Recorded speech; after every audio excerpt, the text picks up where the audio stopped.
Muy buenos días a todas y a todos. Bienvenidos a la clase número 11 de nuestra asignatura de sistemas embebidos. Hoy entramos a un tema que da sentido a todo lo que hemos venido construyendo en esta primera unidad. El tema se llama Manejo y Gestión de Datos Censados, Integración Local. La idea central de la sesión cabe en tres palabras que verán proyectadas: adquirir, almacenar y transmitir. Hasta ahora hemos trabajado estas tres capacidades de manera separada. Hoy las vamos a unir en un solo sistema que funcione de principio a fin. Trabajaremos sobre nuestra plataforma de siempre, la Freenode ESP32S3 Double Room, y la clase tiene una duración aproximada de 2 horas y media. Les pido que tengan a la mano su kit y su entorno de desarrollo, porque esta es una clase muy práctica. Antes de empezar, quiero que tengamos claro el mapa de la sesión. Vamos a iniciar recordando dónde estamos parados, es decir, qué aprendimos en las clases 7 a 10. Después revisaremos el propósito y las competencias de hoy. Enseguida entraremos a la parte conceptual, donde explicaré la arquitectura del sistema, el patrón productor-consumidor y la idea del reloj de tiempo real. Luego veremos los 3 módulos que vamos a integrar y construiremos juntos el programa unificado. La parte final será la práctica guiada paso a paso, y cerraremos hablando del producto que ustedes deben entregar, de los apuntes y del quiz. Quiero que se queden con la frase que aparece abajo. Al terminar esta clase, cada uno de ustedes tendrá un mini sistema embebido que censa, almacena en la tarjeta y transmite datos de manera coherente. Ese es nuestro destino de hoy. Miremos esta línea de tiempo de la unidad. Las primeras 6 clases fueron de fundamentos. A partir de la clase 7 empezamos a construir piezas concretas. En la clase 7 trabajamos el sensor MAX 3010. En la clase 8 aprendimos a guardar datos en la tarjeta. En la clase 9 hablamos de tiempo real y temporización. En la clase 10 diseñamos un protocolo de transmisión por el puerto serie. Fíjense bien en algo importante. Cada una de esas clases nos entregó una pieza que funcionaba sola. Hoy, en la clase 11, todas esas piezas convergen en un único sistema funcional. Y la clase 12, que es la siguiente, será el cierre de la unidad, donde presentarán como caso práctico justamente el sistema que vamos a construir hoy. Por eso esta sesión es tan importante. Es la pieza que une todo. Quiero hacer un recordatorio muy concreto de lo que ya saben hacer, porque hoy no vamos a aprender técnicas nuevas, vamos a combinarlas. Ustedes ya saben leer un sensor analógico, obteniendo un valor crudo y convirtiéndolo a un valor de voltaje. También saben escribir en la tarjeta, abriendo un archivo, agregando una línea y cerrándolo. Saben leer la frecuencia cardíaca del sensor por el canal correspondiente y saben emitir una trama de datos por el puerto serie con un formato propio. Cada una de estas habilidades la trabajamos por separado en clases anteriores.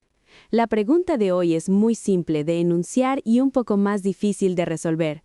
¿Cómo logramos que todo eso coexista al mismo tiempo dentro de un mismo programa? A eso le vamos a dedicar la sesión. Veamos con claridad el propósito de la clase. Nuestro objetivo es integrar sensor, almacenamiento y transmisión en un minisistema embebido coherente. Subrayo la palabra coherente porque no se trata de pegar trozos de código, sino de que el sistema completo tenga sentido. En el lado del saber, del conocimiento conceptual, ustedes deben comprender qué significa gestionar datos censados, conocer el proceso de gestión local de datos, entender la arquitectura de adquisición, almacenamiento y transmisión, manejar la idea del patrón productor-consumidor en su versión simple y comprender por qué necesitamos sincronizar el tiempo. En el lado del saber hacer, ustedes deben ser capaces de diseñar el flujo de datos del sistema, integrar los 3 módulos en un mismo programa, agregar una marca de tiempo a cada dato y emitir la información por el puerto serie con el protocolo que ya conocen. Este propósito está directamente conectado con el tema de manejo remoto de datos del programa oficial en su componente local. Quiero que sepan que lo que hacemos hoy no es un ejercicio aislado, está alineado con el programa oficial de la asignatura. La adquisición de datos censados se atiende cuando leemos el voltaje y la frecuencia cardíaca dentro del mismo lazo principal. La justificación de sensores aparece porque hoy trabajan juntos un sensor analógico y un sensor digital. El tipo de conectividad y de telemetría se cubre con la trama que emitimos por el puerto serie. El mecanismo de transmisión es el protocolo que ustedes mismos diseñaron en la clase 10 y el manejo remoto de datos, en su parte local, se concreta cuando guardamos todo en un archivo con su marca temporal. Hay un punto que les pido recordar. Esta clase 11 produce el artefacto, es decir, el sistema construido, y sobre ese artefacto ustedes redactarán, en la clase 12, el reporte de caso práctico que evalúa la unidad. Por eso hoy trabajamos con seriedad. Empecemos por la pregunta de fondo. ¿Qué significa gestionar datos censados? Lo definimos así.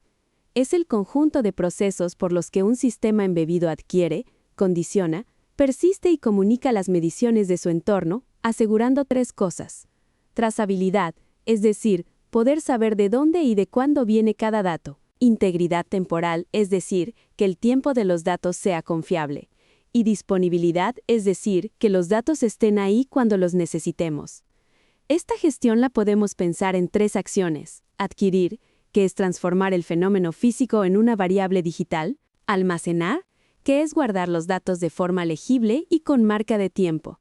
Y transmitir, que es enviar los datos a otro nodo con un protocolo bien definido. Hoy nos enfocamos en la versión local de este flujo. Más adelante, en las unidades 2 y 3, este mismo flujo se extenderá hacia el Internet de las cosas. Observen el esquema del sistema que vamos a construir. Quiero que lo lean por capas, de izquierda a derecha. En la primera capa, la de adquisición, tenemos las entradas. Por un lado la batería, cuyo voltaje leeremos. Por otro lado el sensor de pulso, que se comunica por el protocolo de 2 hilos cuando colocamos el dedo. En la capa central, la de procesamiento, está el corazón del sistema, el microcontrolador. Ahí calculamos la frecuencia cardíaca, y ahí también vive el reloj de tiempo real, que le pone fecha y hora a cada medición. En la tercera capa, la de salida, tenemos dos destinos para los datos, por un lado la tarjeta, donde se guarda el archivo. Por otro lado el puerto serie, donde se emite la trama en vivo. Lo esencial de esta diapositiva es comprender que se trata de tres capas, pero un solo programa. El microcontrolador actúa como un nodo embebido completo, capaz de sentir, pensar y comunicar. Para integrar bien necesitamos una idea de organización. Esa idea se llama patrón productor-consumidor, y aquí la veremos en su versión más simple. La idea central es la siguiente. Las tareas que generan datos, a las que llamamos productores, se separan de las tareas que usan datos, a las que llamamos consumidores. Esa separación se logra con una variable compartida que actúa como punto de encuentro. En nuestro sistema tendremos dos productores. Uno lee el voltaje y otro lee la frecuencia cardíaca. Ambos trabajan tan rápido como pueden. Y tendremos un consumidor periódico que, cada segundo, toma esos valores, los escribe en la tarjeta y los emite por el puerto serie. Es importante que sepan que en esta clase usamos una versión cooperativa de este patrón, basada en el conteo de tiempo. En cursos posteriores, este mismo patrón se implementará con herramientas más avanzadas del sistema operativo de tiempo real. Por ahora, la versión sencilla es suficiente y muy clara. Veamos cómo se traduce esa idea en el código. No se preocupen por memorizar línea por línea. Quiero que comprendan la estructura. El programa mantiene unas variables compartidas que representan el estado del sistema, es decir, el último voltaje y la última frecuencia cardíaca conocidos. Dentro del lazo principal ocurren dos cosas. Primero corren los productores, que se ejecutan tan rápido como el procesador lo permita, actualizando esas variables compartidas. Después, y solo cuando ha pasado el tiempo definido, se ejecuta el consumidor, que toma el estado actual y lo registra. Hay una regla que quiero que se lleven grabada de esta diapositiva. La llamo la regla de oro. Nunca debe haber una pausa larga dentro del lazo principal. Si ponemos una espera larga, bloqueamos a los productores y el sistema deja de sentir. Por eso usamos conteo de tiempo en lugar de esperas. El sistema nunca se detiene. Solo verifica si ya es momento de actuar. Hay un detalle que da calidad profesional a nuestro sistema, y es el manejo del tiempo. El problema es el siguiente. La función de conteo que usamos cuenta milisegundos desde el último reinicio. Si quitamos la alimentación o reiniciamos la placa, perdemos por completo la referencia de tiempo. Eso es un problema serio. Si después abrimos el archivo de datos en una computadora para analizarlo, Necesitamos saber a qué hora ocurrió cada medición de forma absoluta, no solo cuántos milisegundos pasaron desde que encendimos. La solución que adoptamos hoy por razones didácticas es usar el reloj de tiempo real interno del microcontrolador. Lo vamos a inicializar por software con una fecha y hora de referencia. Más adelante, en la unidad 2, aprenderemos a sincronizar ese reloj con un servidor de tiempo a través de la red. Por ahora solo necesitamos una referencia coherente que se mantenga estable durante los 5 minutos de captura. Aquí tienen el uso mínimo del reloj de tiempo real. De nuevo, lo importante no es memorizar, es entender qué hace cada función.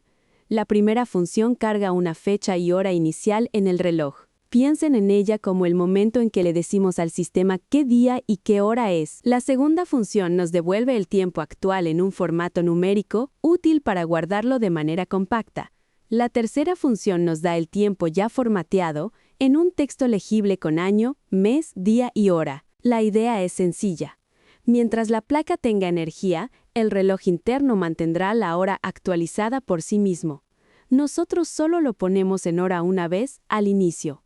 A partir de ahí, cada dato que registremos podrá llevar su sello de tiempo confiable. Pasemos ahora a los 3 módulos que vamos a integrar. Empezamos por el primero, la lectura de la batería. Este módulo viene del proyecto de conversión analógica a digital. Lo que hace el conversor es tomar una señal continua de voltaje y convertirla en un número. Nuestro conversor trabaja con 12 bits de resolución, lo que nos da una escala muy fina. La entrada acepta voltajes entre 0 y 3.3 voltios, y leemos esa señal por un pin específico de la placa. Hay un detalle del shield que deben recordar. La placa incluye un divisor que reduce el voltaje de la batería antes de medirlo, así que para conocer el voltaje real de la batería debemos compensar esa reducción en el cálculo. Un dato práctico. Si no conectan una batería externa, el sistema medirá un valor cercano a 4 voltios, que proviene de la alimentación por el cable. Eso es normal y no es un error. La función productora de este módulo simplemente lee el valor y actualiza la variable compartida del voltaje. El segundo módulo es el sensor de pulso y oxígeno, que se comunica por el protocolo de 2 hilos. Recordemos qué es este sensor. Es un sensor óptico que combina luces y un fotodetector. Al colocar el dedo sobre él, mide las variaciones de la sangre y a partir de ahí estima la frecuencia cardíaca. La comunicación con el microcontrolador se hace por 2 líneas, una de datos y una de reloj, y el sensor tiene una dirección propia para ser identificado. Para usarlo necesitamos una biblioteca especializada, la misma que ya instalamos en la clase 7. El cálculo de los latidos se hace detectando los pulsos en el canal de luz infrarroja. Hay una precaución importante que aparece marcada en la diapositiva. Si la lectura de luz infrarroja es muy baja, significa que no hay un dedo sobre el sensor.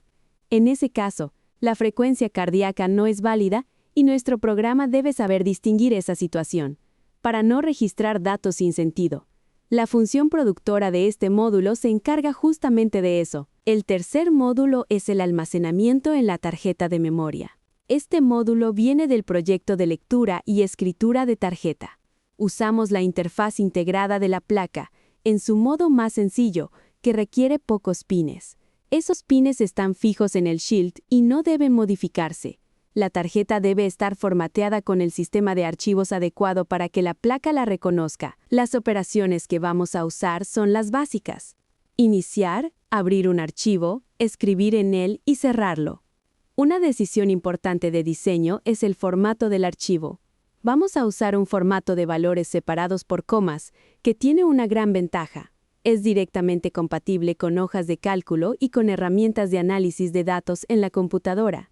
Así, los datos que capture la placa podrán analizarse después con facilidad. Y un error muy común que quiero prevenir: si olvidamos cerrar el archivo y se corta la energía, el archivo puede quedar dañado.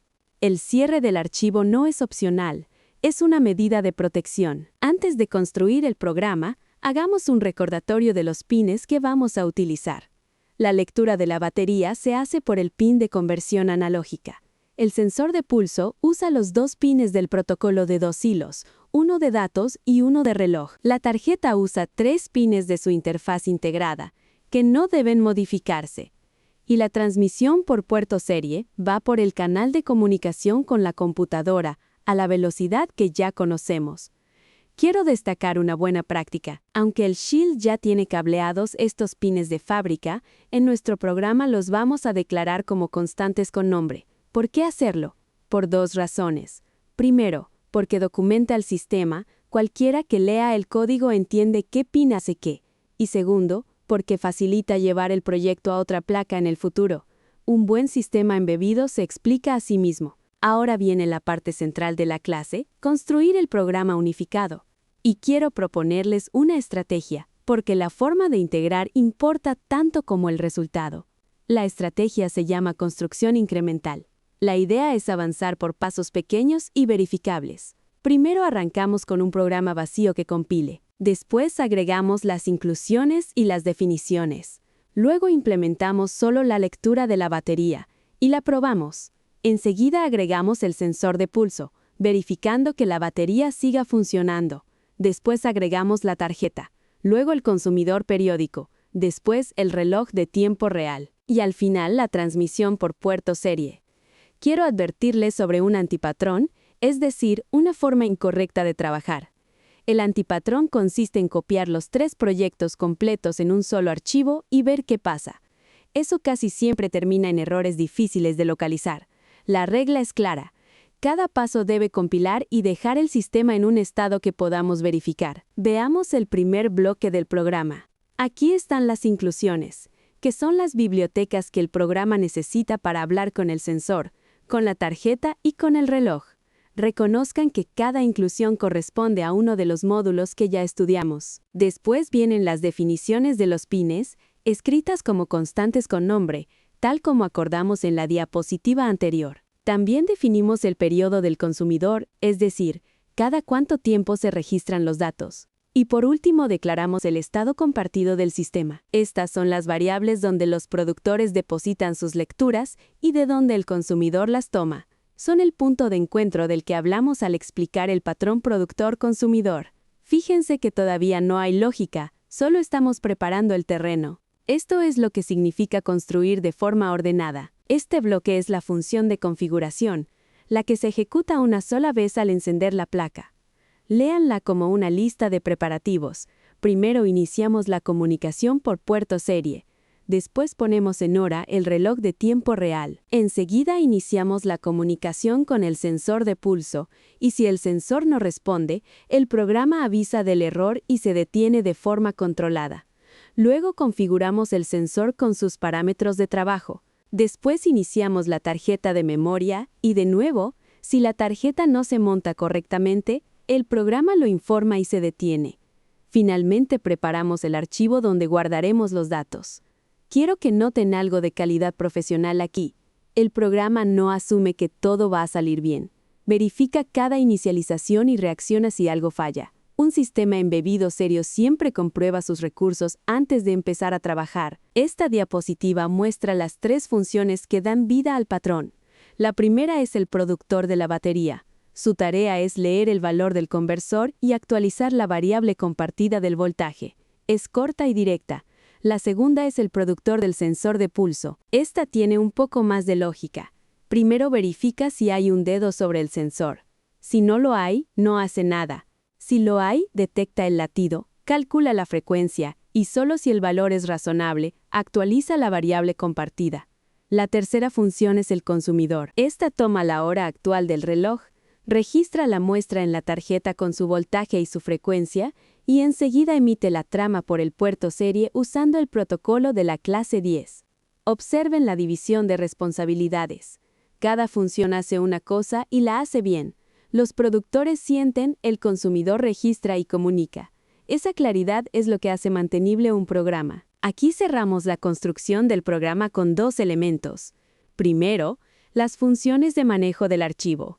Una de ellas escribe el encabezado del archivo, pero solo si el archivo todavía no existe, para no duplicarlo. La otra agrega una nueva línea de datos cada vez que el consumidor la llama y siempre cierra el archivo después de escribir. Y segundo, el lazo principal, que es el verdadero motor del sistema. Su estructura es exactamente la que anticipamos al explicar el patrón. En cada vuelta del lazo se ejecutan los dos productores, sin pausa, y luego se verifica si ya pasó el tiempo definido.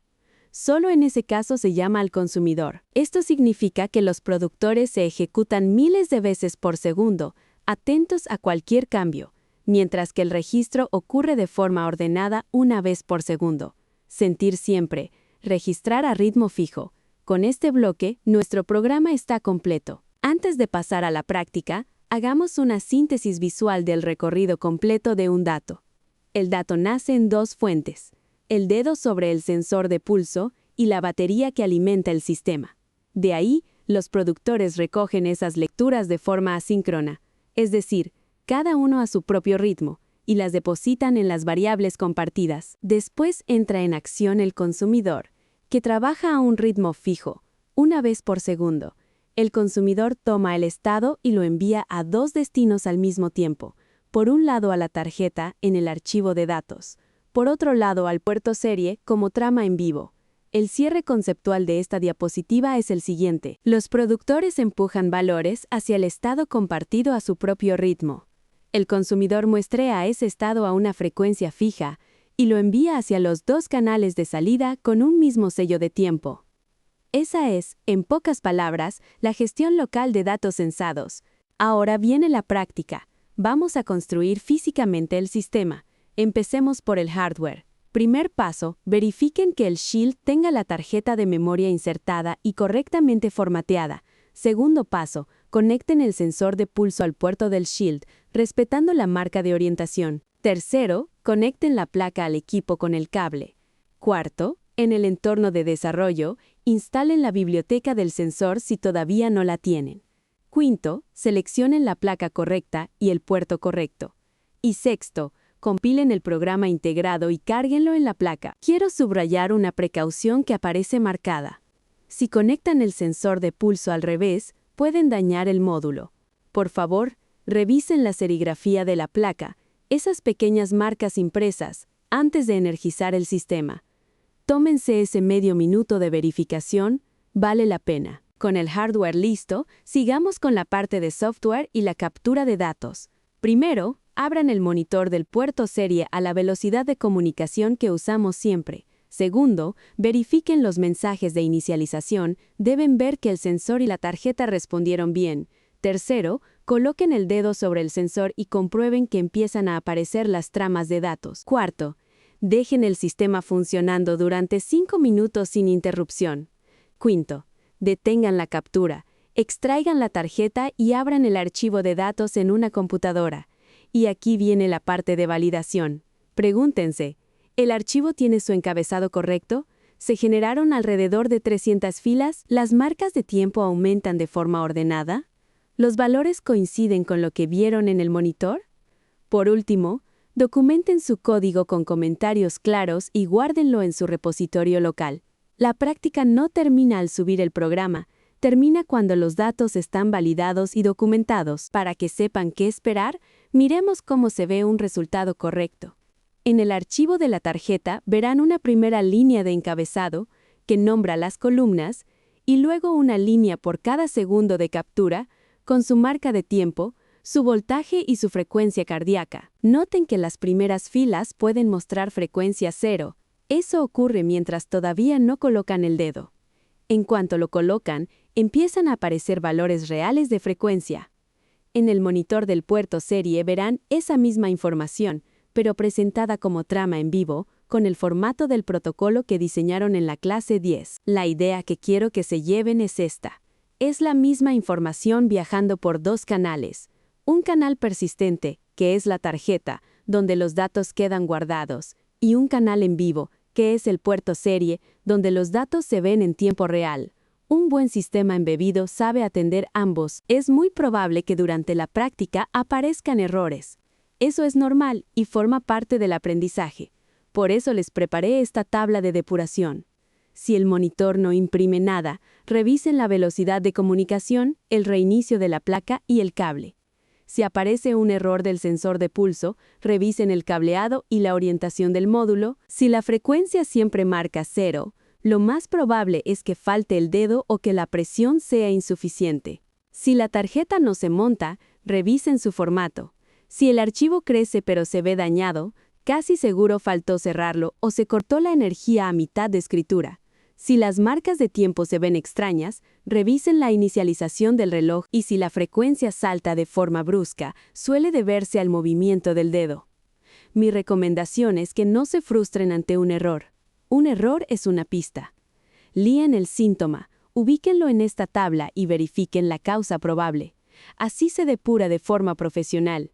Hablemos ahora de lo que ustedes deben entregar como resultado de esta clase.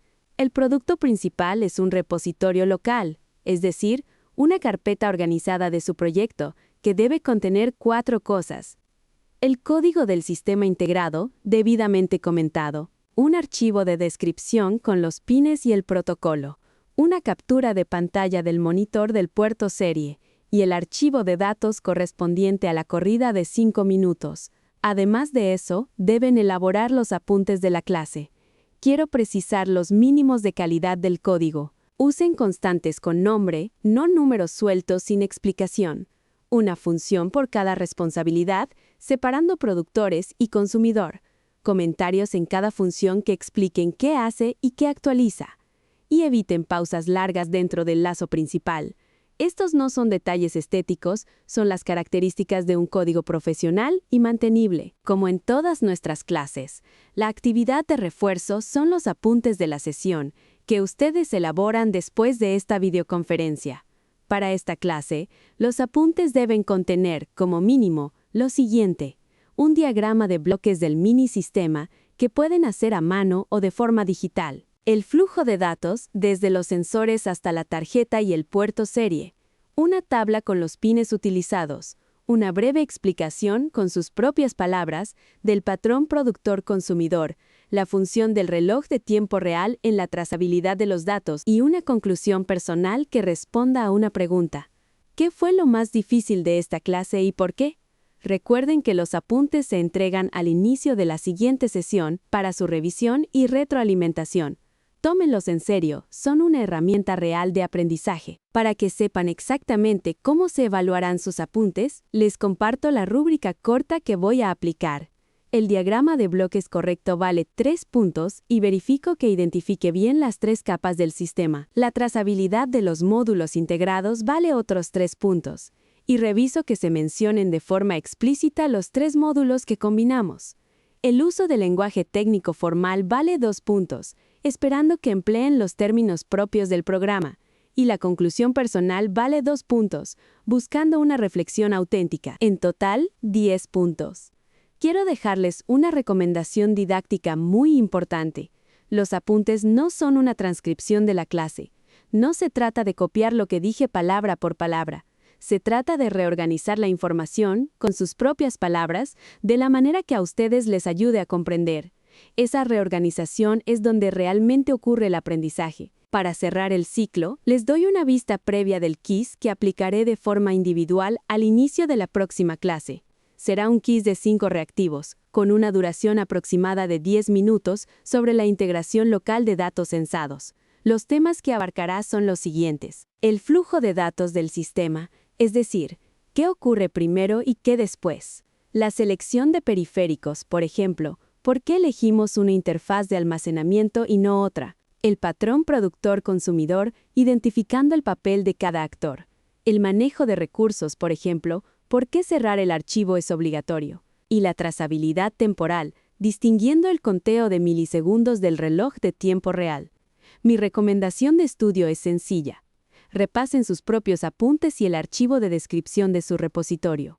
Y si les quedaron dudas, anótenlas y tráiganlas a la siguiente sesión. Para eso estamos, lleguemos a la síntesis de todo lo que hicimos hoy. ¿Qué construimos? Un minisistema embebido que adquiere datos de 2 sensores, los almacena con marca temporal y los transmite, todo dentro de un mismo programa estructurado. ¿Qué aprendimos? Aprendimos la arquitectura de un nodo embebido completo. Aprendimos el patrón productor-consumidor en su versión sencilla. Aprendimos el uso básico del reloj de tiempo real. Y aprendimos algo que va más allá del código. Aprendimos a integrar de forma disciplinada, paso a paso, verificando cada etapa. ¿Qué nos llevamos? Nos llevamos el programa integrado y el archivo de datos de 5 minutos. Nos llevamos los apuntes con su diagrama de bloques. Y, sobre todo, nos llevamos la materia prima para el reporte de caso práctico de la unidad. Porque la próxima clase, la 12, es el cierre de la unidad IME. En ella presentarán como caso práctico justamente el sistema que construyeron hoy, aplicando la rúbrica oficial. Hoy construimos. La próxima clase comunicamos, hemos llegado al final de la clase número 11. Quiero que se lleven la idea en 3 palabras, las mismas con las que empezamos. Adquirir, almacenar y transmitir. Eso es, en esencia, gestionar datos censados de forma local. Su tarea para la siguiente sesión es elaborar los apuntes de esta clase, incluyendo el diagrama de bloques y la conclusión personal. No olviden traer también su repositorio con el código y el archivo de datos. Y ahora abro el espacio para sus preguntas. Este es el momento de plantear cualquier duda sobre la arquitectura, sobre el patrón productor-consumidor, sobre el reloj de tiempo real o sobre cualquier paso de la práctica. Adelante, los escucho.